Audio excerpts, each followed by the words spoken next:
The bank manager didn't even blink. She ripped Scott Green's $3 million certified check into pieces and let it fall across the marble floor.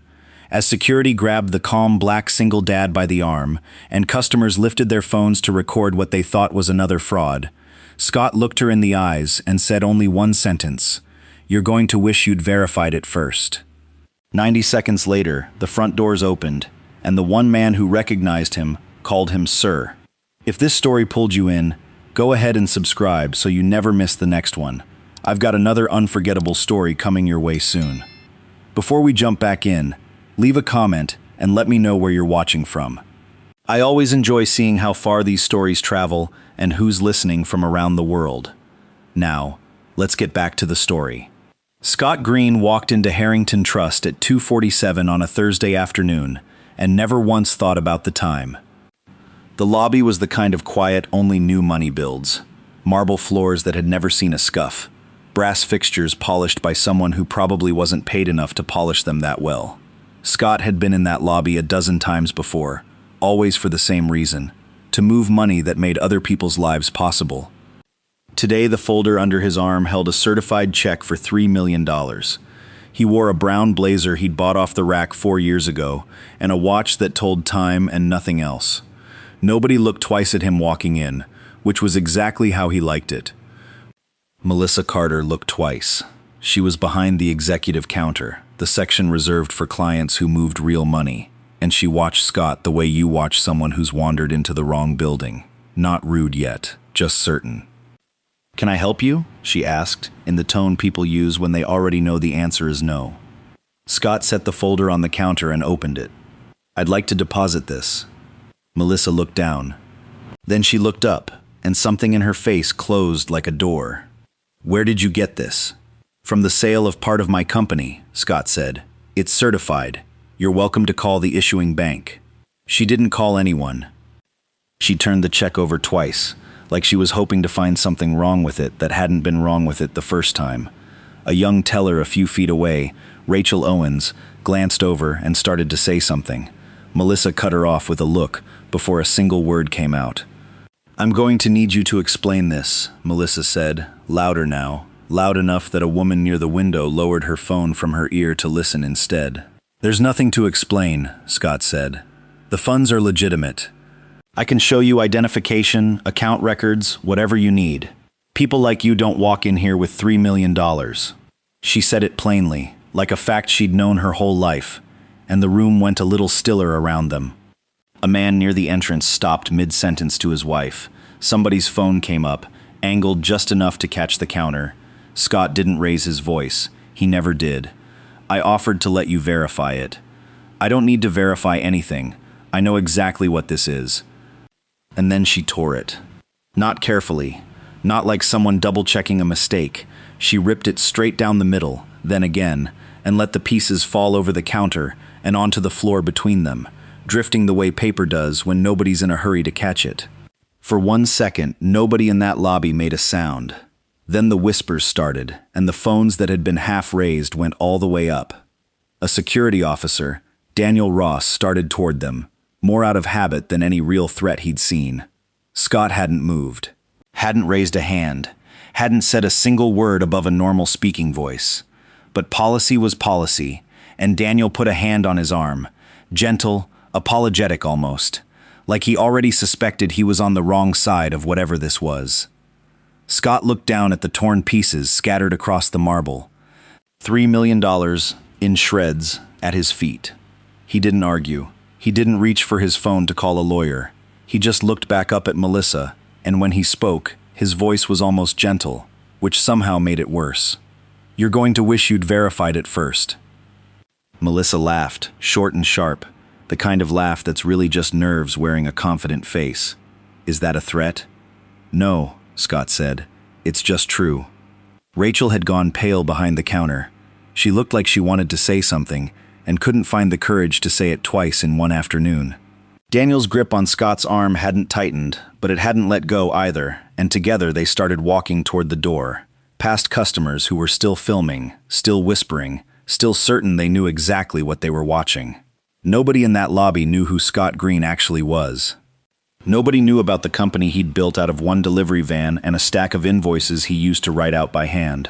Nobody knew what that $3 million was actually for, or the 15-year-old at home who was going to ask him how his day went the second he walked through the door. And nobody knew that in about 90 seconds, someone was going to walk through those glass doors who knew exactly who he was, and the entire room was about to find out how wrong they'd been. Scott didn't know it yet either. Not really. He just knew what he'd told Melissa was true, whether she believed it or not. Some mistakes cost a few dollars. Some cost a lot more than that. And some mistakes, the expensive ones, don't even show up until it's already too late to take them back.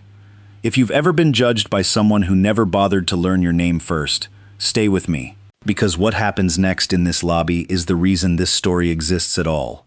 And if it means something to you, don't scroll past this one without hitting subscribe. There are a lot of people out there still waiting for someone to give them the benefit of the doubt. Daniel's hand stayed on Scott's arm the whole walk toward the door, not gripping, just present, like a formality neither of them believed in anymore. Behind them, Melissa was already talking to someone else, already explaining herself to a customer who hadn't asked, her voice pitched a little too high to sound as certain as she wanted it to. Scott didn't look back at her. He looked at the floor instead, at the last few pieces of torn paper still settling near the counter, and for a second his mind went somewhere else entirely. 6 hours earlier, none of this had existed. 6 hours earlier, he'd been standing in his kitchen, watching Tiffany burn toast on purpose, because she liked it that way. Some habit she'd picked up from her mother that Scott had never had the heart to correct. "You're going to be late," she told him, not looking up from her phone. "I'm the boss. I can't be late." "You can absolutely be late. You do it all the time." She wasn't wrong. Scott had built Greenlink Logistics on being early to everything that mattered, and late to everything that didn't. And somewhere along the way, that had become a kind of philosophy he never bothered explaining to anyone but her. "People remember how you treat them," he said, buttering nothing in particular, mostly just for something to do with his hands, long after they forget what you drove up in. "You say that like twice a week." "Because it's true, twice a week." Tiffany rolled her eyes, the way 15-year-olds do when they've heard a thing enough times to believe it without wanting to admit it. She'd grown up fast, faster than Scott ever wanted for her. 3 years now since her mother passed, and somewhere in that grief they'd built something quieter and steadier between them, a rhythm made of small jokes and short mornings, and neither of them saying too much about the parts that still hurt. Scott had told her he had a bank meeting that afternoon, nothing more than that. He hadn't wanted to make it bigger than it needed to be, hadn't wanted to turn it into an event, because to him it wasn't really about the money at all. The check in that leather folder wasn't a purchase or an investment. It was the first real funding for something he'd been building quietly for 2 years. The Green Futures Foundation, scholarships for kids being raised the way Tiffany was, by one parent stretched 2 ways at once. He'd sold off part of the company to make it happen, a piece of something he'd spent 14 years building from a single delivery van, and he hadn't told a single person outside his lawyer and his accountant. He figured the deposit would take 15 minutes. In and out, folder to counter, counter to receipt, done before Tiffany even got home from school. He had no idea it was about to become the longest afternoon of his life. Back in the present, the doors of Harrington Trust were still 30 feet away, and Scott could feel every eye in that lobby still on him, still recording, still certain about a story that had never actually happened. Rachel Owens hadn't moved from her station. She was watching the whole thing with her hands pressed flat against the counter, like she was holding herself in place. And when Scott passed close enough, she looked at him with something that wasn't pity. It was closer to recognition, like she already suspected something the rest of the room hadn't figured out yet. "I'm sorry," she said, quiet enough that only Scott and Daniel heard it. Scott gave her a small nod. He didn't blame her for any of this. She'd tried, in her small way, to slow things down before they became what they'd become, and that had been enough to get her silenced by a woman who outranked her by exactly one job title and about a decade of misplaced confidence. Melissa's voice carried from behind them, sharper now, defending a decision she hadn't wanted questioned in the first place. "I know what I saw," she was telling someone. "I know exactly what kind of situation this was." Scott almost smiled at that, not because it was funny, because it was the kind of sentence people said right before they found out how wrong they'd been. Daniel's radio crackled once against his shoulder, some routine check-in Scott couldn't quite make out, and for just a moment his grip on Scott's arm loosened, like even he was starting to feel the weight of what they were actually doing here, escorting a calm, cooperative man out of a bank for the crime of not looking the way somebody expected him to look. They were almost to the doors when Scott heard it.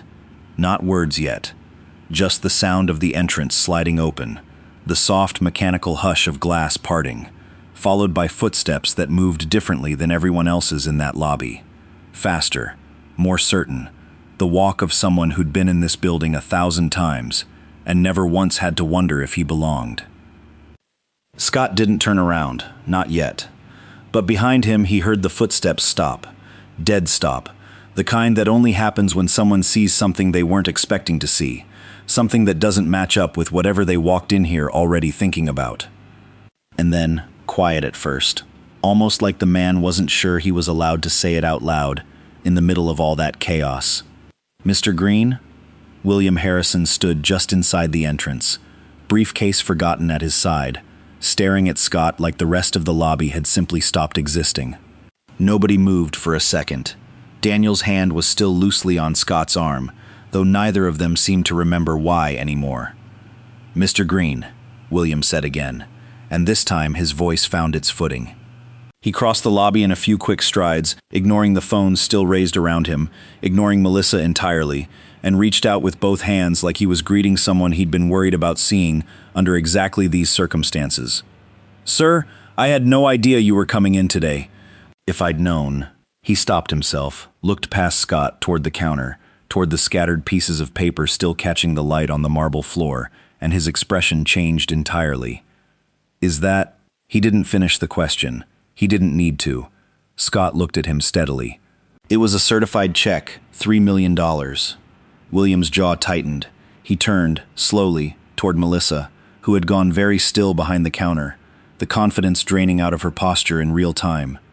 "You tore up Mr. Green's check." It wasn't a question. Melissa opened her mouth, and for the first time all afternoon, nothing certain came out. He didn't identify himself. He walked in dressed like... She stopped, aware suddenly of how that sentence was going to sound finished. "Like what?" William asked. Silence. Rachel, still at her station, watched the exchange without breathing too loudly. Like she understood, this was the kind of moment you didn't want to accidentally interrupt. William turned back to Scott, and his voice dropped into something quieter, almost apologetic in a way that went beyond simple manners. "Mr. Green, GreenLink Logistics is one of the largest commercial accounts this bank manages. We're 3 weeks from closing a corporate banking agreement your legal team has been working on with ours for the better part of a year." He said it loud enough that it carried, loud enough that every customer still holding up a phone heard exactly who they'd been filming a few minutes ago. The lobby did something strange then. It didn't gasp, not exactly. It just went quiet in a different way. The quiet of people quickly recalculating what they thought they'd just watched. A man near the window lowered his phone first. Then a woman a few feet from him did the same, suddenly finding something very interesting in her own shoes. Scott didn't say anything to any of them. He wasn't interested in being vindicated in front of strangers who'd been ready to believe the worst of him 30 seconds earlier for free. "I offered to have the check verified," Scott said, to William, calm as ever. "Several times." "I know," William said. "I believe you." He turned back to Melissa. "Did you call the issuing bank at any point?" "I didn't think it was necessary. You tore apart a certified check for $3 million because you didn't think it was necessary to make one phone call." Melissa's mouth opened again, and again nothing useful came out of it. Somewhere behind the counter, a phone rang, unanswered, one of those small background details that made the moment feel even more suspended than it already was.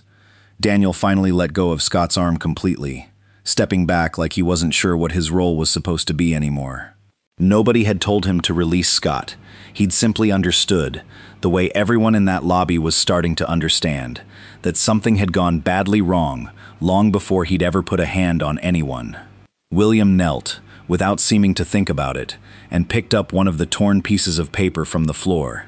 He turned it over in his fingers, reading whatever fragment of the check had survived, and something in his face tightened further. "I am so sorry," he said, standing back up, and this time it wasn't directed at the room.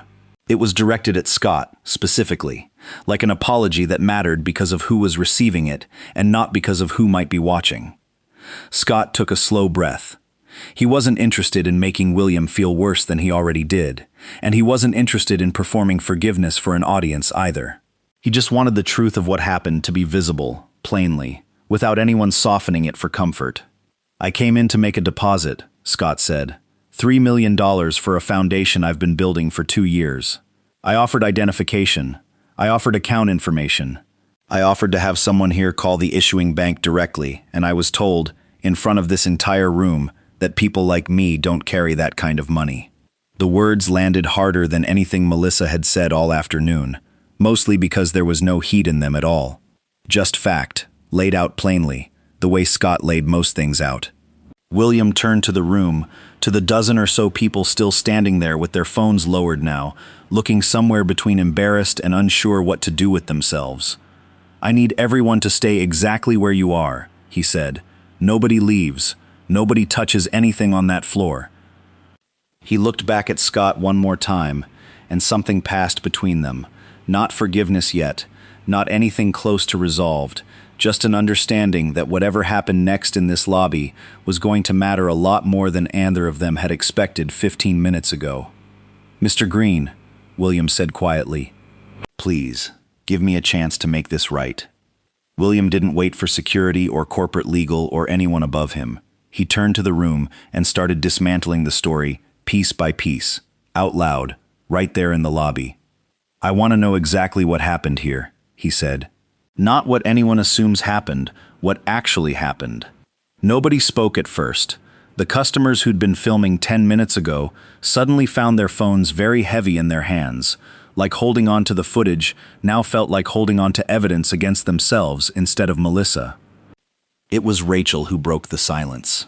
She stepped out from behind her station, hands trembling slightly, though her voice came out steadier than Scott expected. "I can tell you what happened." Melissa's head snapped toward her. "Rachel." "No," William said, holding up a hand without even looking at Melissa. "Let her talk." Rachel took a breath. Mr. Green offered identification the moment he was asked. He offered account records. He suggested calling the issuing bank himself, more than once. I heard him say it at least 3 times. She glanced at Melissa, then quickly away, like it cost her something to keep going. Miss Carter refused every time. She never picked up a phone. She made her decision before he'd said more than a few sentences. "That's not," Melissa started. "It's exactly what happened," Rachel said, quieter now, but not backing down. "I tried to say something, twice. I was told to go back to my station." The lobby had gone fully silent by then, the kind of silence that has weight to it, that presses down on a room instead of just filling it. William turned to Daniel next. "What did you see?" Daniel shifted his weight, clearly uncomfortable being asked to account for his own part in this. "He cooperated the whole time," he said, nodding toward Scott. "No resistance. No raised voice. Nothing that would have justified what I was told to do." He paused. "I was just following the instruction I was given." "By who?" Daniel didn't answer right away. He didn't have to. Everyone in the room already knew. Melissa's composure, what little of it remained, finally cracked all the way open. "I was protecting this bank," she said, louder now, almost desperate.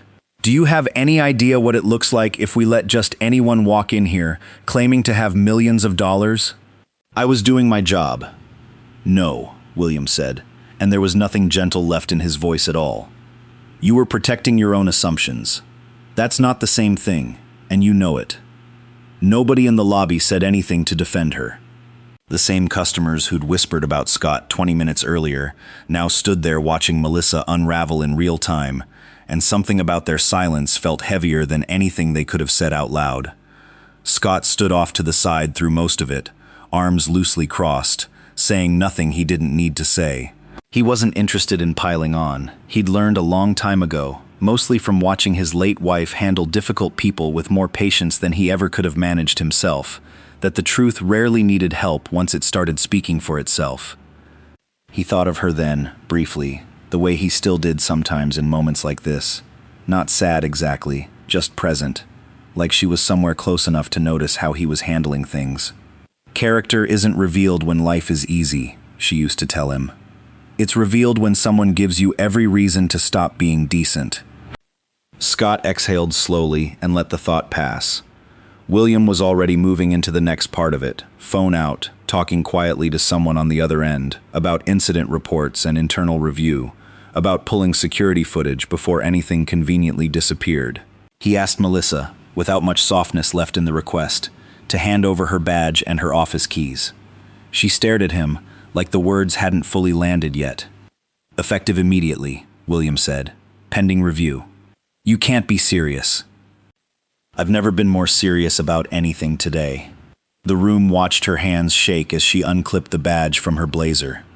Nobody stepped in to defend her. Nobody softened the moment for her the way she hadn't softened one for Scott. It was right around then, in the middle of all of it, that the glass doors slid open again. Scott heard it before he turned, the particular rhythm of familiar footsteps, quicker than a stranger's, more anxious than a customer's. He knew who it was before he even looked. Tiffany stood just inside the entrance, backpack still on one shoulder, school clearly let out sometime in the last hour, her eyes moving fast across the lobby, the torn paper still scattered on the floor, the security officer standing a few feet from her father, the small crowd of strangers who all seemed to be looking at the same thing. "Dad?" Scott crossed the lobby quickly, cutting off whatever fear was building behind her eyes before it could fully take hold.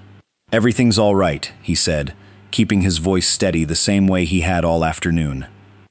Tiffany looked past him at the mess on the floor, at William still holding Melissa's badge in one hand like he wasn't sure what to do with it yet. "What happened?" she asked quietly. Scott looked at her for a moment, choosing his words the way he always did when he wanted the truth to land without frightening her. "Someone made a decision," he said, before she bothered asking a question. Tiffany didn't move right away. She stood there taking in the room the way kids do when they're trying to decide whether to be scared or just curious, and after a second, she settled on something closer to quiet and watchful. William noticed her before Scott had to say anything else. He crossed the lobby toward them, badge still in one hand, and for the first time all afternoon, his composure faltered a little. "You must be Tiffany," he said. "I'm so sorry you had to walk into this." Tiffany looked up at him, then at her father, then back at William, working out for herself what kind of apology this actually was. "It's fine," she said, though her voice didn't quite match the words. "My dad always says mistakes can teach people." It wasn't performance. It wasn't a 15-year-old trying to sound wise for an audience. She meant it, plainly, the way she said most things, and something about the simplicity of it seemed to land harder on the room than anything Scott had said all afternoon. A few of the customers nearby, the ones who hadn't quite worked up the nerve to leave yet, glanced at each other. Nobody said anything. There wasn't much left to say. Melissa stood off to the side by then, badge already surrendered, keys still clutched in one hand like she hadn't found the moment to hand them over yet. She'd been watching Tiffany since the girl walked in, and something in her face had changed in the last minute. Not defensiveness anymore, not the sharp certainty she'd carried all afternoon, just the slow, uncomfortable weight of understanding exactly what she'd done, and to who. She hadn't just embarrassed a stranger in front of a lobby full of people. She'd embarrassed someone's father, in front of the one person whose opinion of him probably mattered more than anyone else's in the world. Scott noticed the shift in her too, though he didn't say anything about it. He wasn't interested in watching her suffer for an audience any more than he'd been interested in being defended by one. William guided Tiffany and Scott gently toward a quieter corner of the lobby, away from the last of the lingering customers, away from Melissa, who stood frozen near the counter, like she wasn't sure whether she was allowed to leave yet either. "I need to ask you something," William said to Scott, his voice dropping low enough that it was really just between the two of them now. "And I need you to be honest with me, Because I think I already know what the honest answer might be. Scott waited. Please tell me we haven't lost your business over this, William said. Not because of the numbers. I know that sounds like exactly the kind of thing I'd say to protect the numbers. But I've known you for 3 years, Mr. Green. And what happened here today isn't who this bank is supposed to be. And I'd like the chance to prove that, if you'll let me. Scott looked past him for a moment, toward Tiffany, who was watching the two of them with the kind of patience she'd learned early and never should have had to learn at all. That depends, Scott said. He didn't say it as a threat. There wasn't any heat behind it, the same way there hadn't been any heat behind anything he'd said to Melissa an hour earlier. It was just true, the way most things Scott said were just true, whether people wanted to hear it that way or not. William nodded slowly, understanding that whatever came next wasn't going to be decided in this lobby, in the middle of torn paper and shaken customers, and a fired manager still standing 10 feet away, holding on to her office keys, like they might somehow still be hers. Take whatever time you need, William said. I mean that. Scott put a hand on Tiffany's shoulder, and the two of them started toward the door, past Rachel, who gave Scott a small, tired smile that he returned without needing to say anything else to her either. She'd done more in the last 20 minutes than most people in that building had done all year, and Scott made a mental note of that, the kind of note he intended to actually follow through on. Outside, the afternoon had turned golden the way it does in early autumn, the kind of light that makes even a chaotic day look almost peaceful from a distance.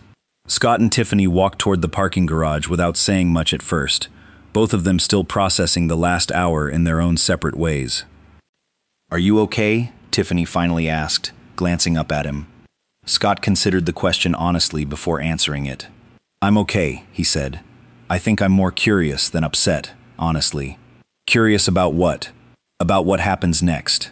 About whether people actually change, or whether they just get scared for a little while and go back to being exactly who they were. Tiffany was quiet for a moment, turning that over the way she turned most of what he told her over, testing it against things she already believed. Mom used to say changing people is more powerful than beating them, she said finally. Scott stopped walking for a second, just long enough to look at her. She did say that, he said.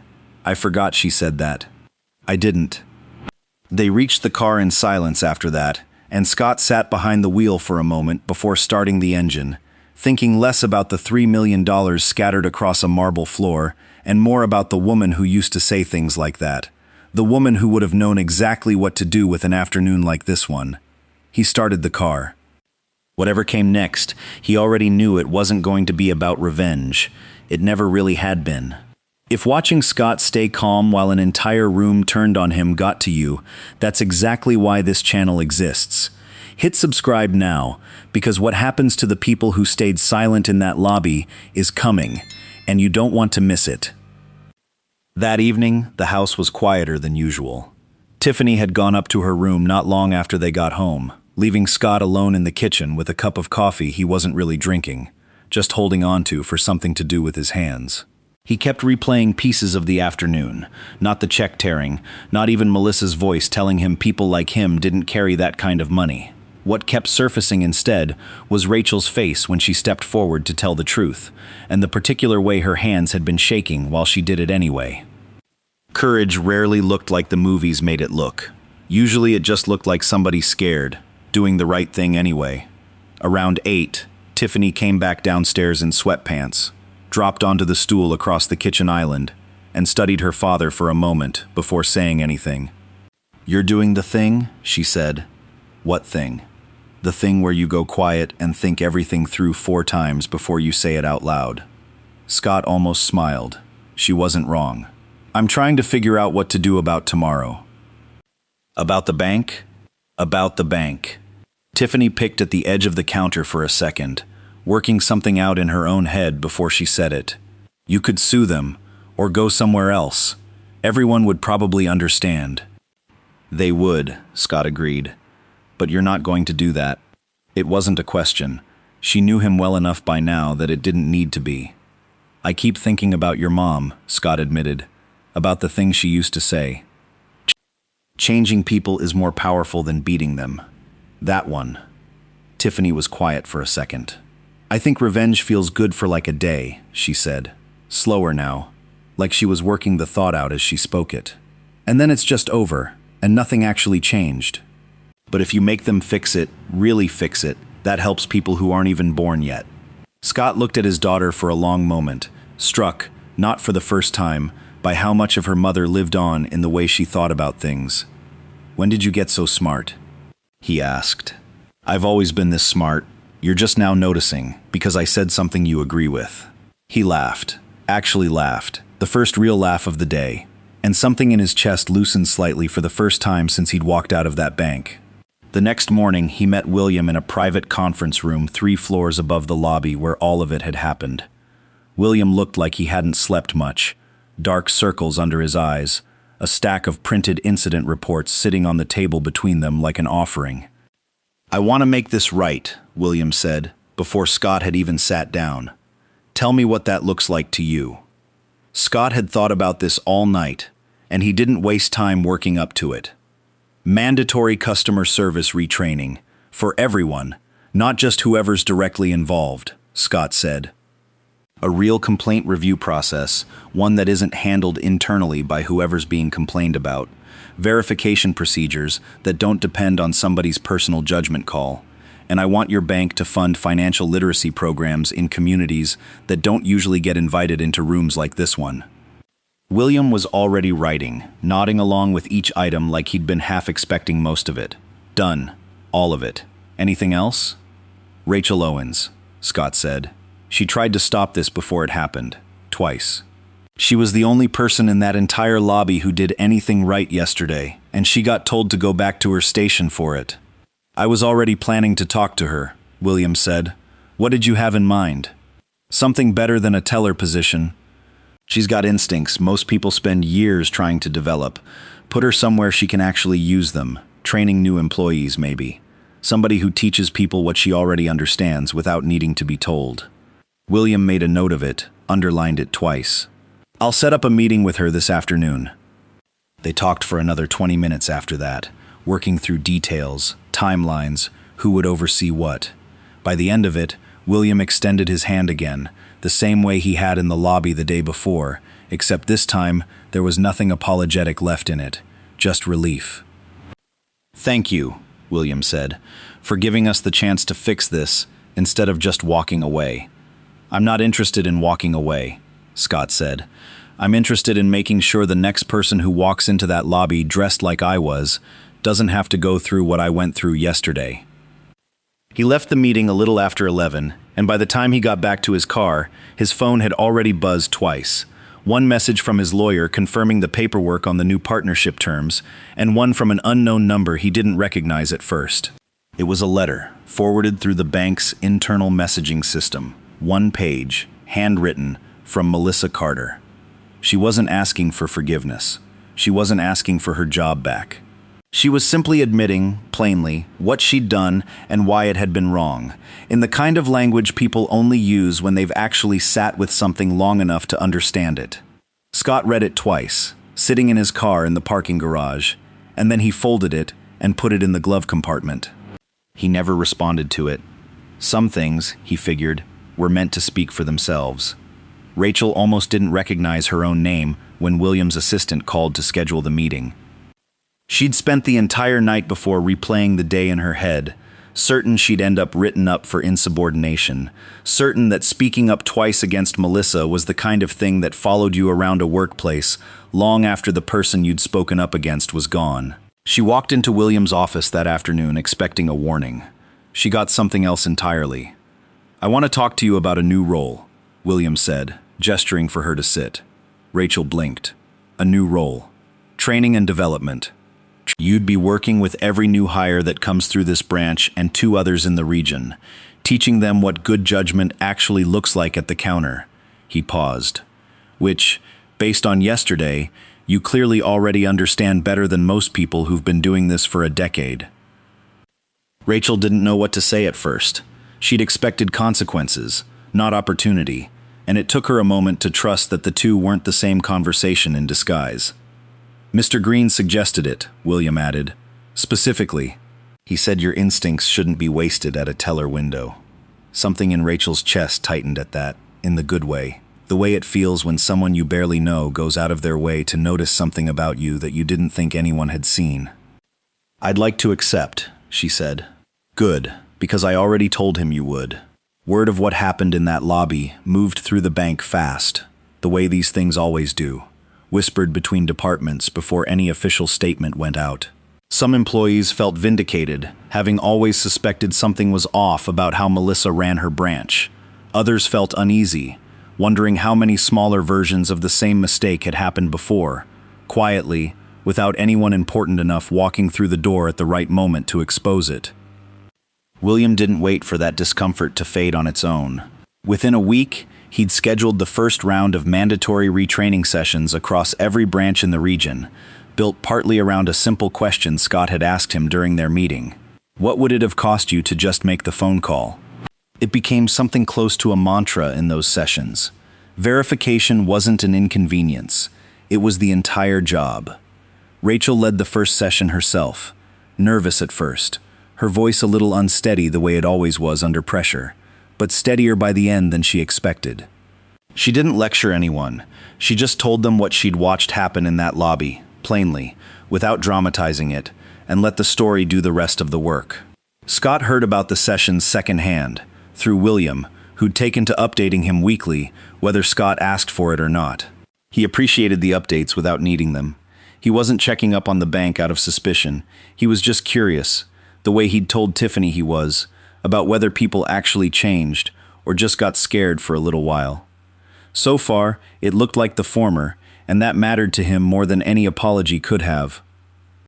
Melissa's name came up only once more, weeks later, when William mentioned in passing that she'd started volunteering with a nonprofit that helped people rebuild resumes after long stretches of unemployment. Nobody had asked her to do it. Nobody was tracking it as some kind of redemption arc for the company's records. She'd simply started showing up, quietly, doing work nobody had told her to do. Scott didn't feel triumphant hearing it.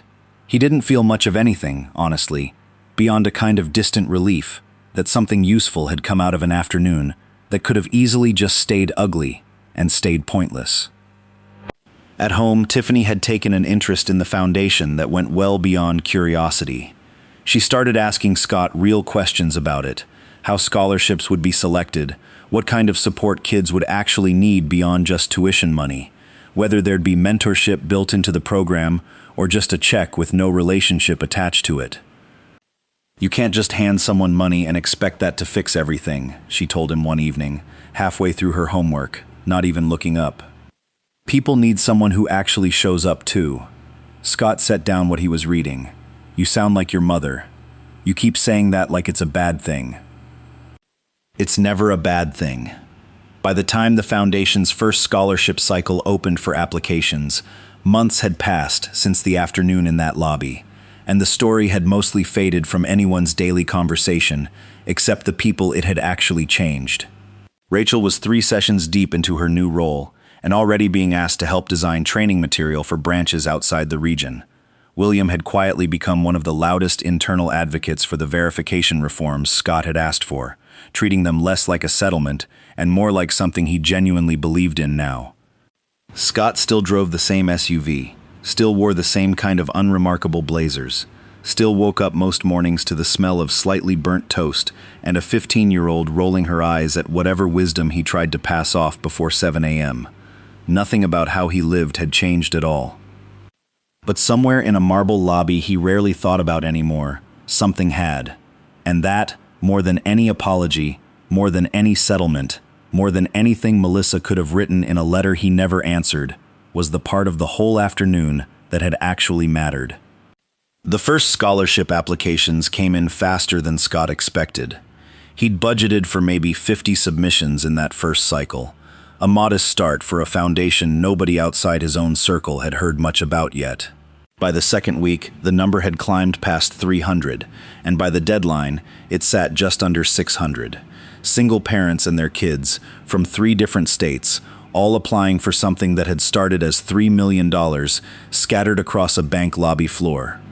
Scott sat at his kitchen table one Saturday with Tiffany, both of them working through a stack of printed applications, and it didn't take long before he realized this wasn't a task he could do alone, not properly, not with the kind of attention each story deserved. "You should let me help," Tiffany said, not really asking. "You're 15. I'm the reason the foundation exists. That has to count for something." Scott looked at her for a moment, weighing it, and found he didn't actually have a good argument against it. "Fine, but you read the essays. I'll handle the financial verification." Tiffany took the stack seriously in a way that surprised him, reading each essay twice, sometimes 3 times, setting some aside with sticky notes that just said things like, "This one," or "Read this out loud to me." She wasn't sentimental about it. She was careful, the way her mother had been careful, about things that mattered, weighing details other people might have skimmed past. One evening, she slid an essay across the table to him without a word. It was from a boy in Ohio, 12 years old, writing on behalf of himself and his younger sister, explaining in plain, unpolished language what it was like watching his mother work 2 jobs and still show up to every parent-teacher conference exhausted but present. He wasn't asking for pity. He was asking for a chance to eventually be the kind of adult who made things a little easier for her. Scott read it twice, the same way Tiffany had, and set it in the growing pile marked yes. Meanwhile, back at Harrington Trust, the reforms William had promised weren't staying paper thin the way Scott had quietly worried they might. Verification procedures had been rewritten across every branch in the region, mandatory now, no exceptions carved out for managers who thought their judgment was good enough to skip a phone call. Rachel's training sessions had expanded to include real case studies, including, eventually, a sanitized version of what had happened in that very lobby, taught without naming anyone, used purely as an example of what happens when assumption replaces procedure. William called Scott periodically, not out of obligation anymore, but because he'd started to genuinely value the conversations. During one call, he mentioned that customer complaints across the region had dropped noticeably since the retraining began, and that 2 other regional directors had asked to adopt the same program for their own branches. "It shouldn't have taken what happened to you for us to get here," William admitted. "I want you to know I understand that." "It shouldn't have," Scott agreed, "but it did. What matters now is what you do with it." That sentiment became something close to a compass for both of them over the following months. Scott wasn't interested in being thanked publicly or having his name attached to press releases about the bank's new commitment to equitable service. When a local reporter reached out asking to do a feature on the incident, Scott declined, quietly, and asked William to do the same. "People don't need my story," Scott told him. "They need to know their bank actually works the way it's supposed to work. That's a different thing entirely." William agreed, though it clearly cost him something professionally to pass up the kind of positive press a public reconciliation story would have generated. By late autumn, the foundation had selected its first 12 scholarship recipients, families from across 3 states, each with a story that read a little differently but landed in roughly the same place. Someone doing the work of 2 parents, stretched thin in ways that weren't always visible from the outside, trying to make sure their kids had a shot at something bigger than the circumstances they'd been born into. Scott and Tiffany drove to the first small ceremony together, held in a community center gymnasium that smelled faintly of floor polish and fresh coffee, nothing fancy, nothing performative. 12 families sat in folding chairs, nervous and hopeful in equal measure, and Scott stood in front of them without a prepared speech, saying only what felt true in the moment. "This isn't charity," he told them. "This is an investment in people who are already doing the hardest job there is, raising kids without a partner to split the weight with. I'm not here because I think I'm saving anyone. I'm here because I think you've already been saving yourselves for years, and it's time somebody noticed." Afterward, Tiffany stood near the refreshment table, talking with the boy from Ohio and his mother, animated in a way Scott hadn't seen from her in a long while, and he watched them from across the room with a feeling he didn't quite have language for yet. It wasn't triumph, it wasn't relief exactly either. It was something closer to what his late wife used to call the quiet kind of proof, not the loud, dramatic vindication people expected after a story like his, but the slower, steadier evidence that something good had actually taken root. One family, one scholarship, one small ceremony in a gymnasium at a time. Winter came early that year, the kind that catches everyone off guard in October, and Scott found himself thinking more than usual about how much had changed since the afternoon in that lobby, back when the leaves outside Harrington Trust had still been green. The foundation was into its second scholarship cycle by then, and Tiffany had taken to reading applications the way other kids her age binged television shows, curled up on the couch with a stack of essays and a pen, occasionally reading a line out loud just to hear her father's reaction. "Listen to this one," she said one evening, and read him a paragraph from a girl in Georgia, 13 years old, describing what it felt like to translate for her father at parent-teacher conferences because he'd never quite gotten comfortable with English, and how she wanted to study engineering so she could eventually build things that made his job easier instead of harder. Scott listened with his eyes closed, the way he sometimes did when a story reminded him of pieces of his own life he didn't talk about often. "Yes, Pyle," he said, without needing to see it again. "Obviously," Tiffany said, like he'd insulted her by suggesting otherwise. It was around this time that William called with news Scott hadn't expected. The training program built around Rachel's material had grown well past the original region, adopted now by 4 additional branches in neighboring states, with 2 other financial institutions unaffiliated with Harrington Trust, reaching out to ask if a version of the curriculum could be licensed for their own staff. "She didn't just fix our problem," William said. "She might end up fixing a few other banks' problems too." Scott felt something close to pride hearing that, though it wasn't really his to feel. Rachel had built it herself, out of a moment that had cost her almost nothing to walk away from, and everything to actually speak up in. He asked William, almost as an afterthought, how Melissa was doing. There was a pause on the line, the kind that meant William was deciding how much to say. "She's still volunteering with that career nonprofit," he said finally. "Actually, she asked about you a few weeks ago. Wanted to know if there was ever a version of this where she could apologize to you directly, not through a letter, in person." Scott hadn't expected that, and he sat with it for a moment before answering. "What did you tell her?" "I told her I'd ask. I wasn't going to make that decision for you." Scott thought about it for several days before deciding anything. Tiffany, when he mentioned it to her, didn't hesitate the way he expected her to. "You should do it," she said. "Why?" "Because you always tell me holding on to anger just gives someone else control over your day. You've said that to me like 100 times. Feels weird if you don't actually believe it yourself." She wasn't wrong, and Scott had never been able to argue with her when she used his own words against him, mostly because she only ever did it when she was right. They met at a small coffee shop 2 blocks from the branch, neutral ground, nothing about it resembling the marble and brass of Harrington Trust. Melissa was already there when Scott arrived, sitting stiffly at a corner table, hands wrapped around a coffee she clearly wasn't drinking. She stood when she saw him, unsure whether to offer a hand or not, and settled on neither, just standing there for a second, before sitting back down once Scott took the seat across from her. "Thank you for coming," she said. "I wasn't sure you would." "I almost didn't. I understand that." She turned the coffee cup slowly on the table, not looking at him directly. "I've thought about that afternoon almost every day since it happened. Not because anyone made me. Because I can't stop thinking about it." Scott didn't say anything, waiting to see where she was going with it. "I built my whole idea of the job around trusting my instincts," she continued. "And it took losing everything about that job to realize my instincts were never actually instincts. They were assumptions I never once questioned, because nobody ever made me question them before." She finally looked up at him. "I'm not asking you to forgive me. I don't think that's mine to ask for. I just needed you to hear that I understand what I did, and why it was wrong. From me, not from a letter." Scott sat with that for a long moment. "I appreciate you saying it," he said finally.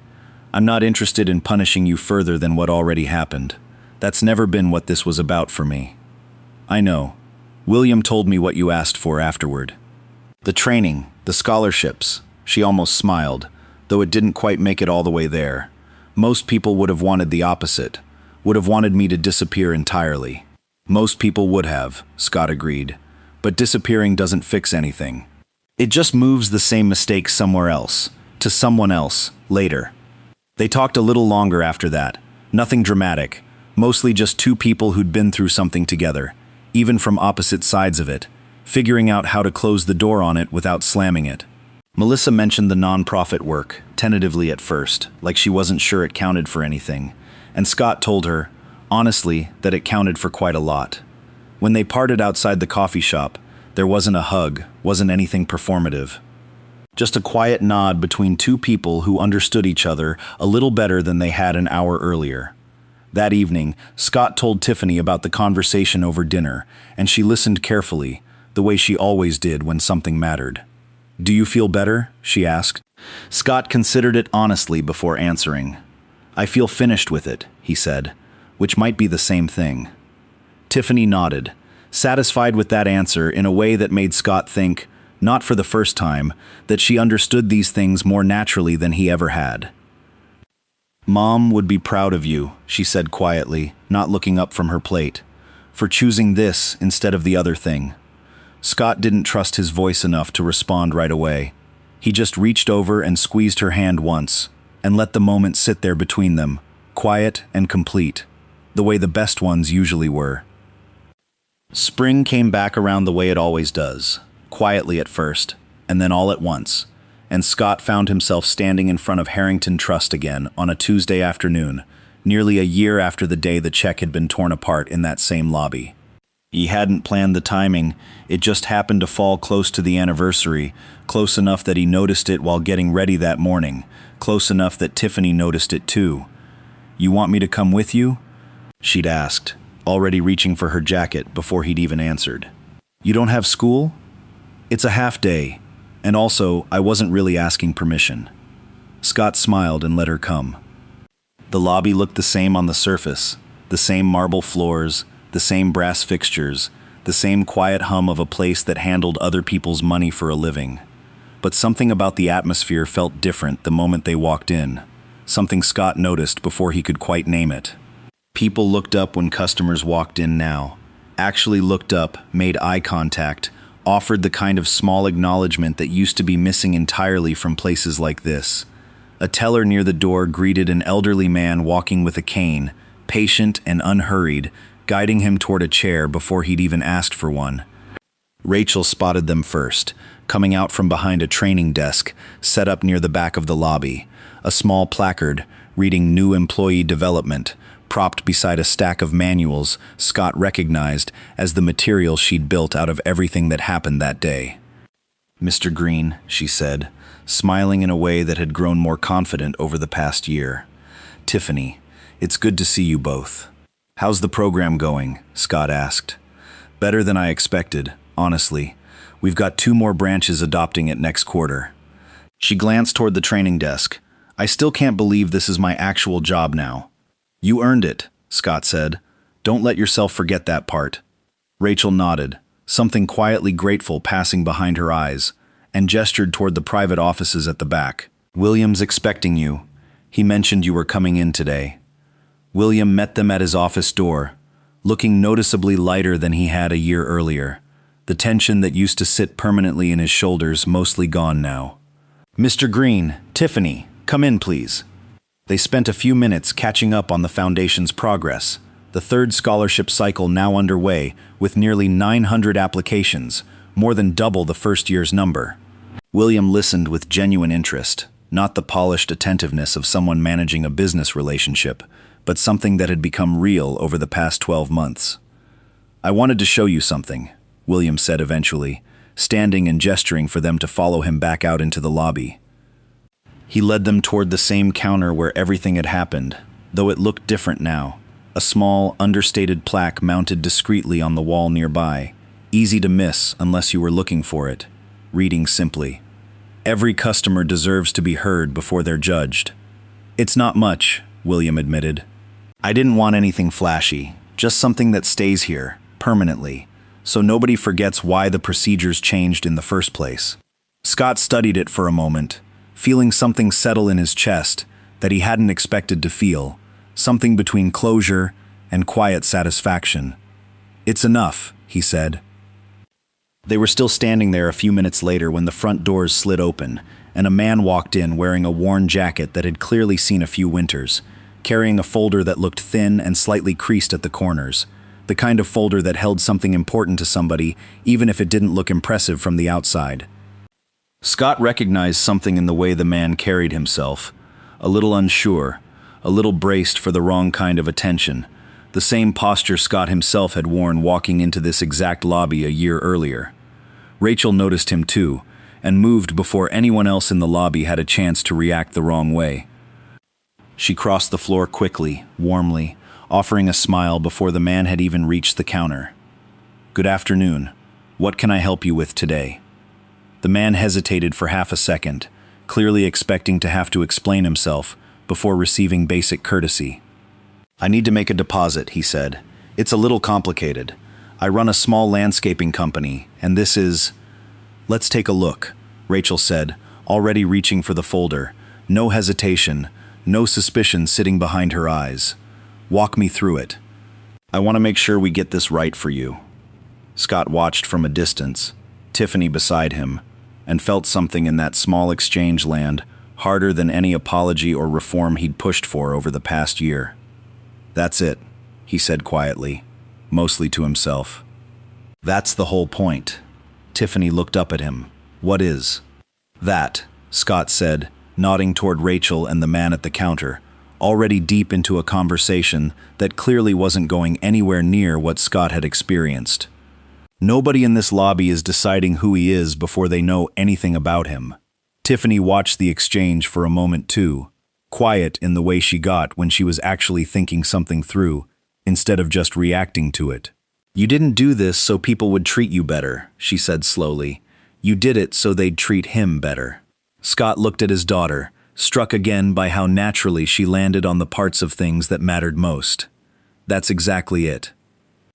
They stayed another few minutes, long enough to see the man leave the counter with his deposit handled and a receipt in hand, his shoulders noticeably less tense than when he'd walked in. A small, surprised kind of relief on his face that Scott recognized because he'd felt something like it himself, though for very different reasons, on a very different day. Outside, the afternoon had turned warm and bright, spring finally settling in for good, and Scott and Tiffany walked toward the car without needing to say much else. The story that had started with a torn check on a marble floor had ended up somewhere neither of them could have predicted a year earlier. Not in a lawsuit, not in headlines, not in anything loud enough to make the evening news. It had ended up in a training desk near the back of a lobby, in a plaque nobody really noticed unless they were looking for it. In the easy, unremarkable way a stranger in a worn jacket got treated like he belonged the moment he walked through the door. "Respect costs nothing," Scott said, mostly to himself, echoing something he'd told Tiffany more times than he could count over the past year. But refusing to give it can cost everything. Tiffany bumped her shoulder gently against his arm. "You say that like twice a week." "Because it's true twice a week," Scott said, and for the first time in a long while, the words felt less like something he was teaching her and more like something they'd both simply come to understand. Together, the same way they'd come to understand almost everything else, since it had just been the two of them. They got in the car and drove home, the bank shrinking behind them in the mirror, smaller and smaller, until it disappeared entirely. "Thank you for staying with me until the very end. If this story meant something to you, I'd really love for you to subscribe. Before you go, leave a comment and rate this story from 1 to 10. I read your comments, and I always enjoy seeing your thoughts and perspectives. If you're ready for another unforgettable story, just tap the next video on your screen. I'll see you there.